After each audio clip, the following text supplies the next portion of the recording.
Você se lembra daquele momento, aquele exato instante em que você se deu conta de que era o único adulto na sua casa, mesmo tendo ali 8, 9, 10 anos de idade? Lembra daquela sensação estranha, quase palpável, de olhar para seus pais e entender, com uma clareza que nenhuma criança deveria ter, que eles estavam mais perdidos do que você? Carl Jung, um nome que ressoa nos corredores da psicologia, dedicou a vida a estudar um fenômeno que ele chamou de inversão arquetípica, e o que eu vou revelar hoje é como um mapa que explica por que você se sente responsável por todos ao seu redor, por que pedir ajuda te soa quase como uma traição, porque a mera ideia de ser cuidado te deixa tão desconfortável e, principalmente, porque existe uma parte de você, uma parte essencial, que nunca teve permissão para ser criança. Mas, antes de irmos fundo, eu preciso que você entenda algo crucial. Isso não é sobre apontar o dedo para seus pais, não é sobre encontrar culpados, é sobre, finalmente, compreender o que aconteceu com você. Porque quando uma criança é forçada a vestir a armadura de adulto, algo dentro dela se quebra, se fragmenta, e essa fragmentação tem um nome. Jung a chamou de dissociação do self. E as consequências, as consequências ecoam por toda a vida. Então, fica comigo até o final. Porque o que eu vou te revelar pode ser a chave para desvendar padrões que você repete há décadas, sem nem saber o porquê. Existe uma ferida silenciosa, quase invisível, que raramente é nomeada. Ela não deixa cicatrizes à mostra, não acusa nos exames, mas ela está lá, pulsando em silêncio, como um fantasma que controla cada decisão que você toma.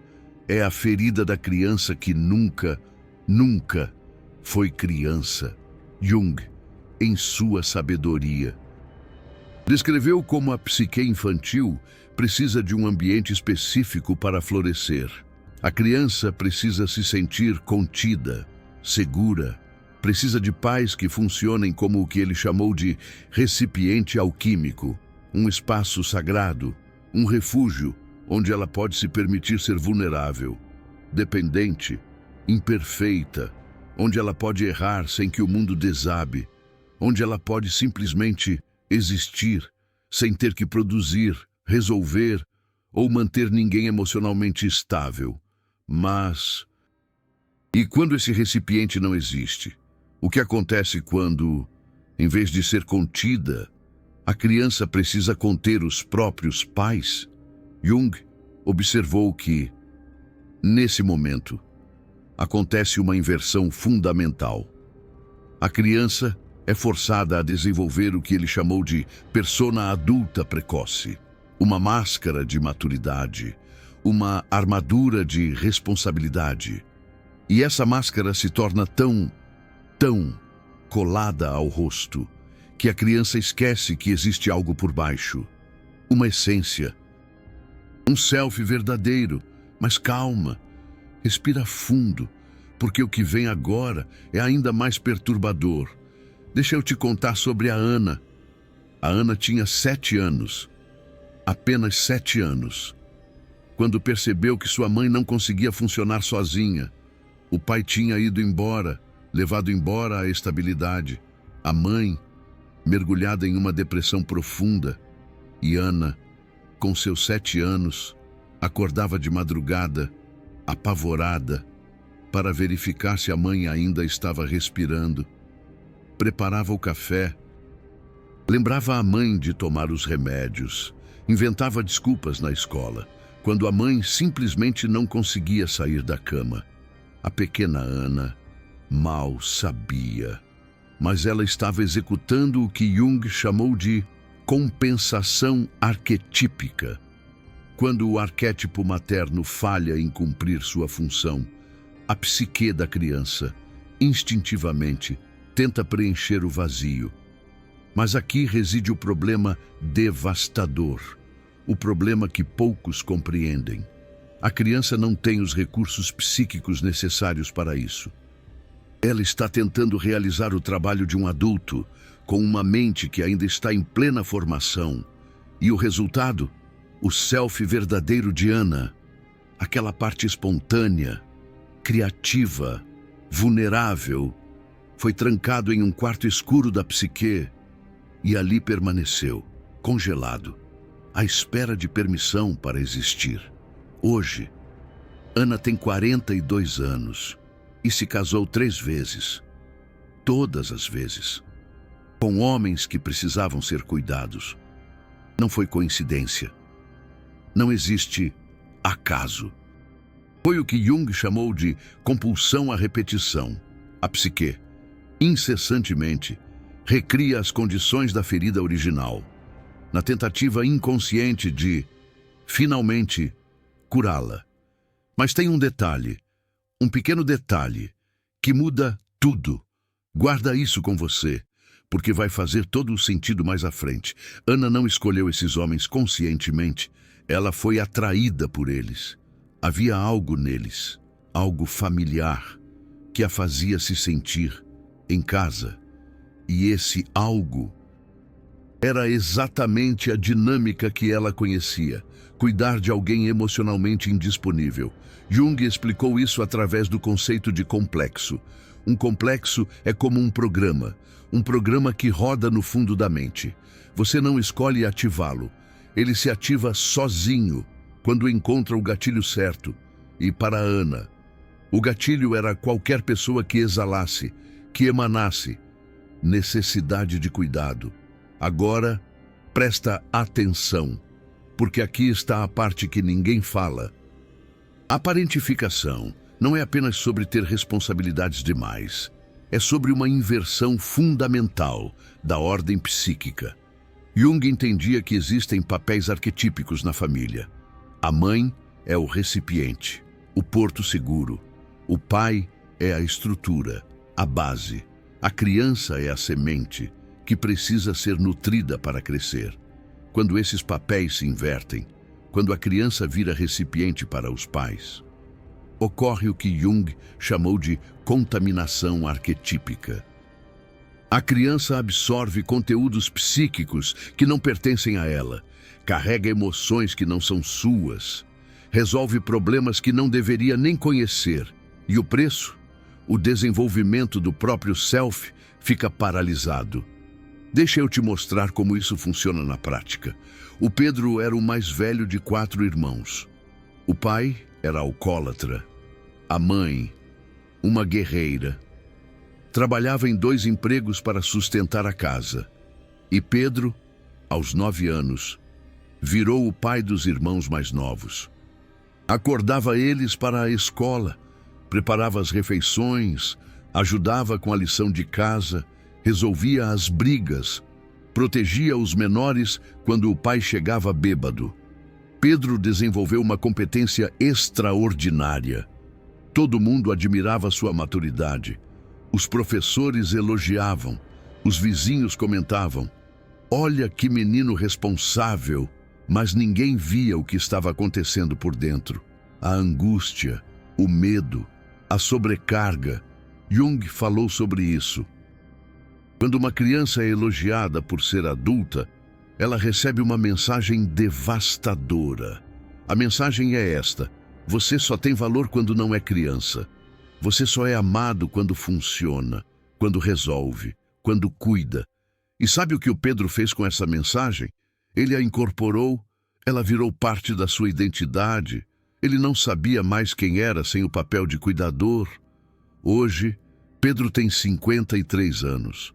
Aposentou recentemente e entrou em uma depressão profunda. Sabe por quê? Porque quando você constrói toda a sua identidade em cima de um papel funcional, quando esse papel desaparece, você desaparece junto. Jung chamou isso de identificação com a persona. A máscara virou o rosto. E agora Pedro precisa fazer algo que nunca fez na vida. Descobrir quem ele é além do papel de cuidador. Mas espera, porque ainda não chegamos na parte mais importante. Existe um mecanismo que Jung identificou, que torna a parentificação especialmente destrutiva. Ele chamou de inversão da libido. Em condições normais, a energia psíquica da criança flui para fora, para explorar o mundo, para brincar, para descobrir, para criar.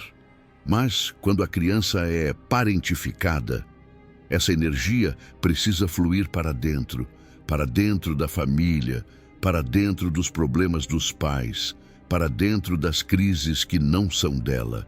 E sabe o que acontece com uma planta que não pode crescer para fora? Ela murcha, ou ela cresce de forma distorcida, contorcida, tentando encontrar qualquer fresta de luz. A criança parentificada faz exatamente o mesmo. Ela desenvolve o que chamamos de pseudomaturidade.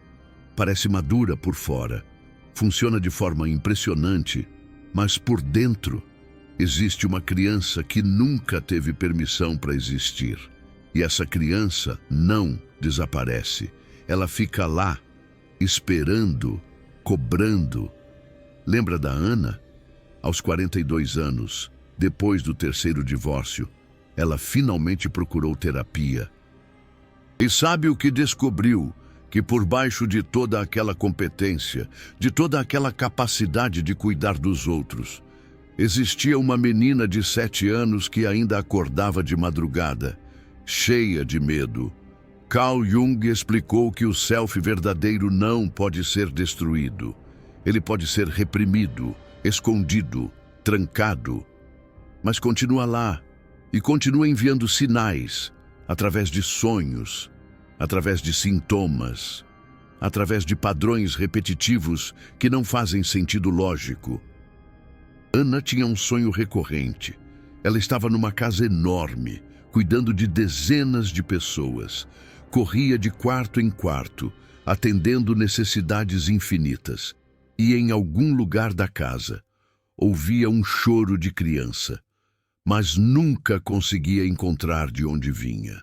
Quando finalmente parou para explorar esse sonho em terapia, entendeu. A criança que chorava era ela mesma, trancada em um quarto que ela tinha esquecido que existia. Isso é o que Carl Jung chamou de sombra positiva. Normalmente falamos da sombra como o lado escuro, os aspectos rejeitados, mas para a criança parentificada, a sombra contém algo precioso, a espontaneidade perdida, a vulnerabilidade abandonada, a capacidade de simplesmente ser, sem ter que fazer. Mas recuperar isso não é simples, porque existe uma resistência enorme. Pensa comigo, se você passou a vida inteira sendo o forte, o responsável, o que resolve tudo, como é que você simplesmente para? Como é que você admite que precisa de cuidado? Como é que você aceita ajuda sem sentir que está falhando? Carl Jung entendeu que essa resistência não é teimosia, é sobrevivência. A criança parentificada aprendeu muito cedo que depender dos outros é perigoso, que mostrar vulnerabilidade é arriscado, que a única pessoa confiável é ela mesma. E agora você quer que ela simplesmente desaprenda isso? Pedro descobriu algo fundamental na sua terapia. Ele percebeu que toda vez que alguém oferecia ajuda, ele sentia raiva. Não fazia sentido, a pessoa estava sendo gentil, mas ele sentia raiva. Quando explorou essa raiva, encontrou a origem. A raiva era da criança de 9 anos. A criança que cuidou de todo mundo e nunca foi cuidada. A criança que precisou ser forte, porque ninguém foi forte por ela. Essa raiva tinha ficado guardada por mais de 40 anos. E agora, finalmente, tinha espaço para existir. Carl Jung tinha um conceito que ilumina perfeitamente isso. Ele chamou de afeto reprimido. Emoções que não tiveram espaço para ser expressas não desaparecem.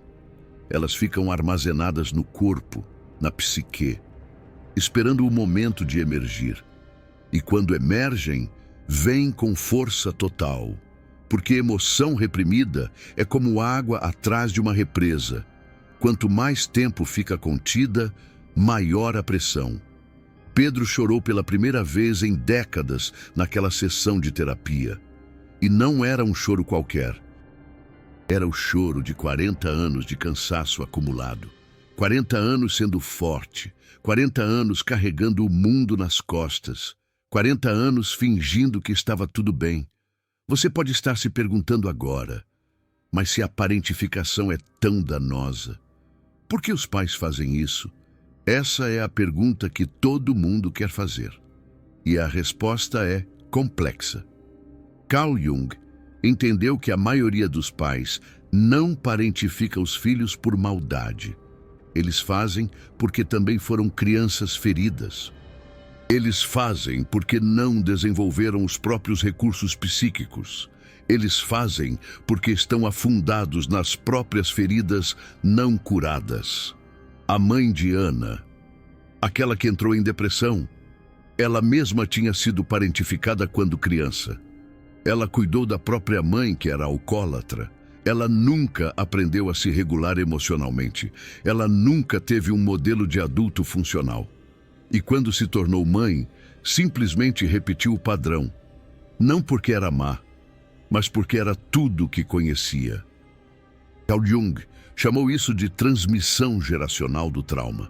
Os complexos não resolvidos passam de geração para geração como uma herança invisível, até que alguém tenha coragem de olhar para a ferida e dizer: para aqui.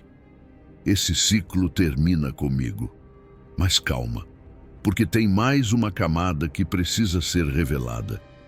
A parentificação se manifesta de formas diferentes, dependendo do gênero da criança e da dinâmica familiar.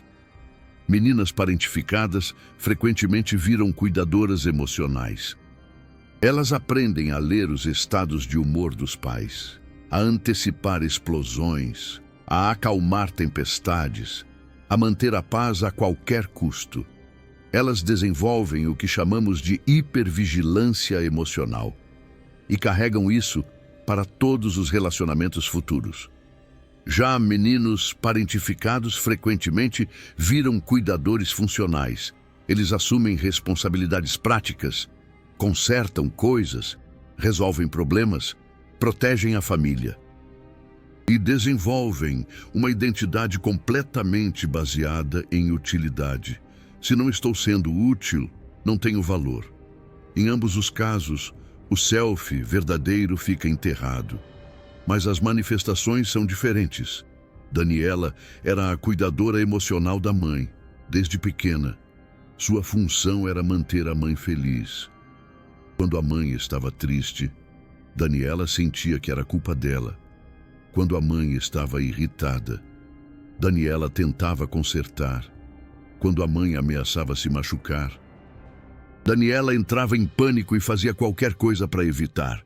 Hoje, Daniela tem 38 anos e é incapaz de dizer não para qualquer pessoa, em qualquer situação, porque, no fundo, ainda existe aquela menina que acredita que sua função é manter todo mundo emocionalmente estável. Carl Jung explicou que esse padrão cria o que ele chamou de porosidade de fronteiras. A criança nunca aprendeu onde ela termina e o outro começa. As emoções dos outros se tornam suas emoções. Os problemas dos outros se tornam seus problemas. E ela não consegue mais distinguir o que é seu e o que é do outro.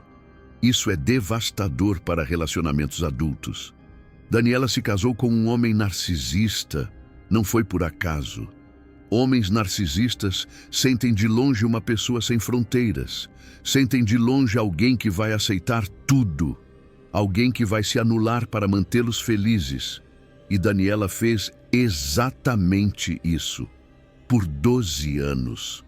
Até que um dia seu corpo disse basta. Ela desenvolveu uma doença autoimune severa. O corpo estava literalmente atacando a si mesmo.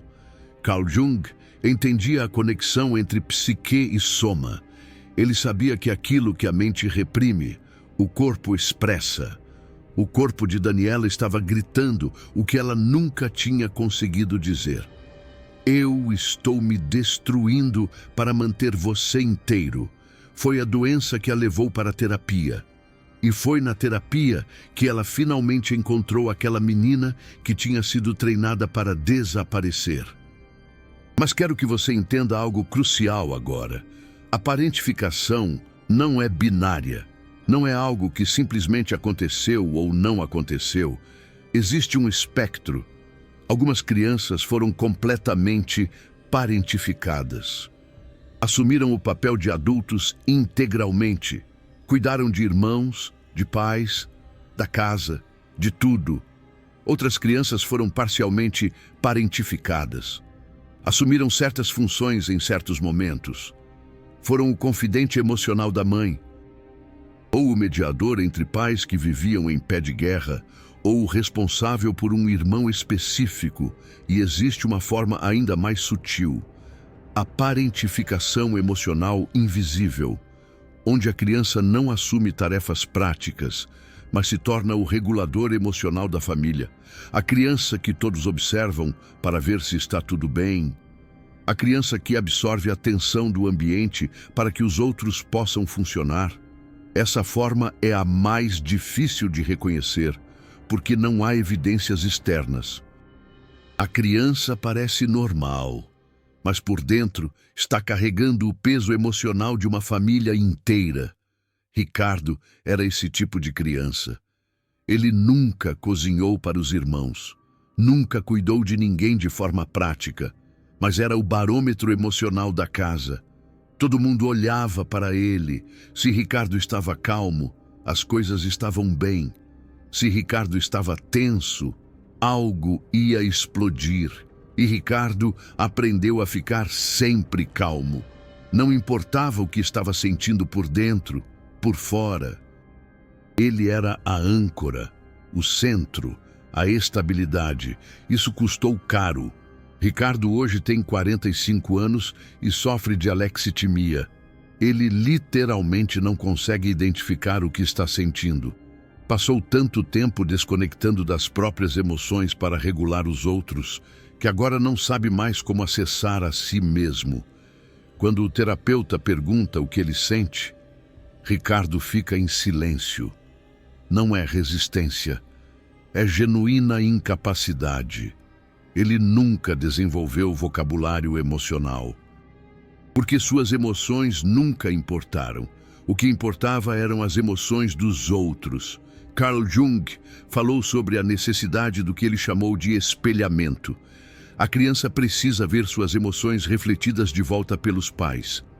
É através desse espelhamento que ela aprende a se conhecer. É através dos olhos dos pais que ela desenvolve consciência de si mesma. Mas Ricardo nunca foi espelhado. Ele só espelhava. Seus olhos estavam sempre voltados para fora, monitorando os outros. Nunca voltados para dentro, conhecendo a si mesmo. E agora você entende por que a parentificação é tão profunda. Não é apenas sobre ter responsabilidades demais. É sobre uma inversão fundamental do desenvolvimento psíquico. A criança que deveria estar olhando para dentro e descobrindo quem é, está olhando para fora e descobrindo o que os outros precisam. O self fica no escuro, sem luz, sem atenção, sem desenvolvimento. E aqui chegamos em algo que Carl Jung considerava fundamental para entender a cura. Ele falou sobre o processo de individuação, o caminho de se tornar quem você realmente é. E para a criança parentificada, esse caminho começa com um paradoxo aparente. Você precisa se tornar criança novamente, não de forma literal, claro, mas de forma psíquica. Você precisa recuperar aquelas partes de si mesmo que foram abandonadas quando você foi forçado a crescer rápido demais. A espontaneidade, a capacidade de brincar sem propósito, a vulnerabilidade, a permissão de não saber, a aceitação de precisar de ajuda. Para muitos, isso parece impossível. Como é que eu, que sempre fui o forte, vou admitir fraqueza? Como é que eu, que sempre cuidei dos outros, vou pedir cuidado? Carl Jung entendia essa resistência e ofereceu uma perspectiva que pode mudar tudo. Ele disse que recuperar a criança interior não é fraqueza.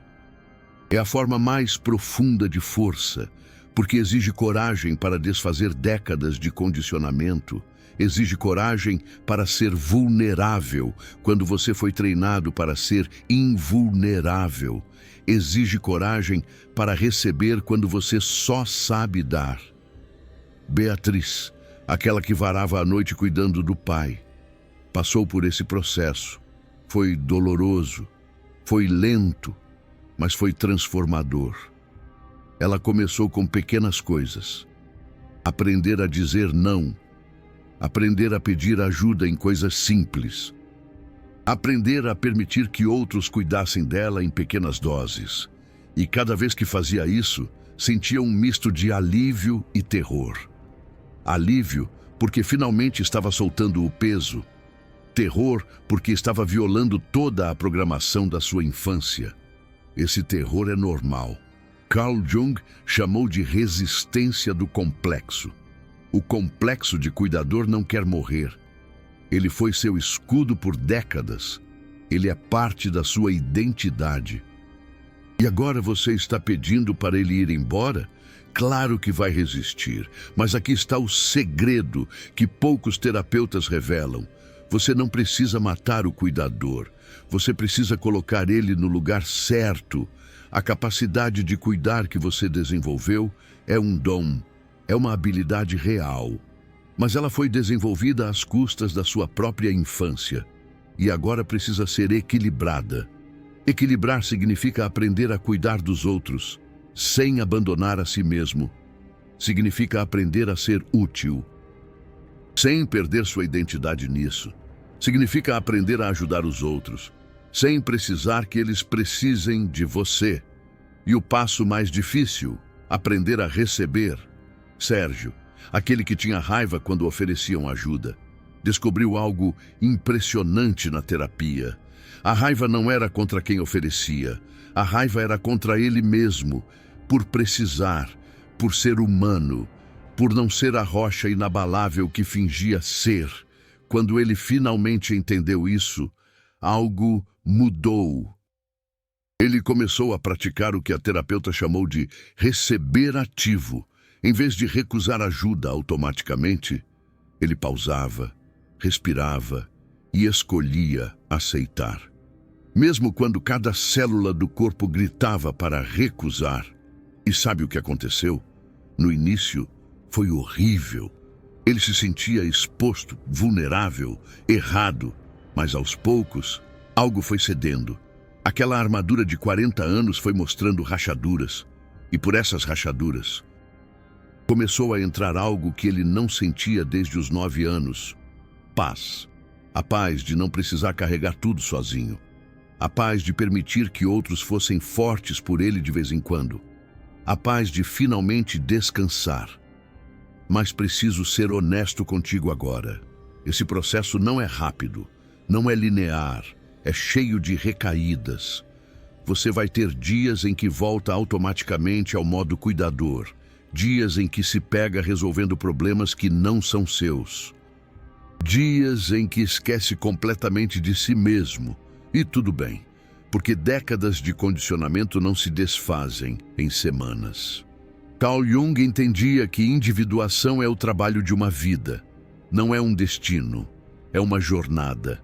E cada pequeno passo conta. Agora eu quero falar diretamente com você. Se você reconheceu sua história no que eu descrevi até agora, quero que saiba algumas coisas. Primeiro, não foi sua culpa. Você era uma criança. Você fez o que precisou fazer para sobreviver. Você desenvolveu habilidades extraordinárias em circunstâncias que nenhuma criança deveria enfrentar. Isso não é fraqueza, é resiliência. Segundo, Seus pais provavelmente também eram crianças feridas, fazendo o melhor que podiam. Isso não os isenta de responsabilidade, mas ajuda a entender que o ciclo é maior do que qualquer indivíduo. Terceiro, você pode mudar. O fato de estar aqui, assistindo a isso, já mostra que parte de você quer algo diferente, que parte de você sabe que existe mais, que parte de você está cansada de carregar o mundo nas costas. Essa parte merece ser ouvida. Você acabou de descobrir algo que muitas pessoas passam a vida sem entender.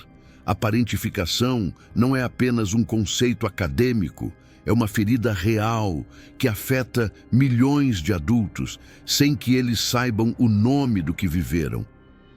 Esse conhecimento que acabei de compartilhar veio de 50 anos de pesquisa em psicologia analítica, fundamentada nas ideias de Carl Jung, de casos reais, de pessoas reais que encontraram caminhos de cura. E se você sente que esse conteúdo fez diferença, se você reconheceu sua história, se você finalmente tem palavras para nomear o que viveu, eu tenho um pedido. O botão de super obrigado logo abaixo não é só apoio financeiro, é você dizendo que esse tipo de informação precisa continuar existindo. É você dizendo que crianças parentificadas merecem entender o que aconteceu com elas. É você fazendo parte de algo maior do que apenas assistir um vídeo. Cada pessoa que clica naquele coração dourado ajuda a criar mais conteúdo como este, mais histórias contadas, mais vozes silenciadas, mais ciclos quebrados. Se esse vídeo tocou você, considere esse gesto, não por mim, mas pela próxima pessoa que precisa ouvir exatamente isso. Agora, antes de terminar, quero deixar você com algo prático. Carl Jung acreditava que o caminho da cura começa com a consciência. Você não pode curar o que não reconhece. Então, o primeiro passo é exatamente o que você fez agora: reconhecer, nomear, entender. O segundo passo é mais difícil. É começar a praticar o oposto do que foi treinado. Se você foi treinado para cuidar, pratique receber. Se você foi treinado para resolver, pratique pedir ajuda. Se você foi treinado para ser forte, pratique mostrar vulnerabilidade. Comece pequeno, muito pequeno. Aceite um elogio sem minimizar. Deixe alguém te ajudar com algo simples. Diga não para uma coisa, sem explicar por quê. Cada pequeno ato é uma mensagem para aquela criança que ainda mora em você. A mensagem é: você pode descansar agora. Você não precisa mais carregar tudo. Tem alguém cuidando de você agora. Esse alguém é você mesmo. E o terceiro passo, talvez o mais importante, seja paciente consigo mesmo. Você passou décadas construindo essa armadura. Ela não vai cair em um dia. E tudo bem. Cada rachadura já é uma vitória. Cada momento de vulnerabilidade permitida já é um triunfo. Cada vez que você escolhe a si mesmo, já é revolução. Carl Jung disse uma vez que o privilégio de uma vida é se tornar quem você realmente é. Para a criança parentificada, isso significa algo muito específico. Significa finalmente ter permissão de ser criança. Não importa a sua idade, não importa quantas décadas se passaram. Aquela criança ainda está lá, ainda esperando, ainda querendo saber se finalmente pode sair do papel de adulto, e a resposta é sim, pode. O caminho é longo, o trabalho é profundo, mas a recompensa é algo que você talvez nunca tenha experimentado. A liberdade de simplesmente ser, sem precisar provar nada, sem precisar resolver nada, sem precisar cuidar de ninguém antes de cuidar de si mesmo, apenas existir, apenas respirar, apenas permitir que finalmente seja a sua vez. Essa é a promessa da individuação para quem foi parentificado. Não é que você vai parar de cuidar dos outros. É que finalmente vai aprender a se incluir no cuidado, a se colocar na própria lista de prioridades, a tratar a si mesmo com a mesma compaixão que sempre deu aos outros. Antes de você ir, eu quero saber de você, com quantos anos você percebeu que era o adulto da sua casa? Qual foi o momento exato em que entendeu que estava cuidando de quem deveria cuidar de você? Conta nos comentários, porque cada história compartilhada aqui ajuda outras pessoas a reconhecerem a própria jornada. E não existe nada mais poderoso do que saber que você não está sozinho. Aquela criança que cresceu rápido demais, que carregou peso demais, que cuidou de todo mundo menos de si mesma. Ela merece ser vista, finalmente.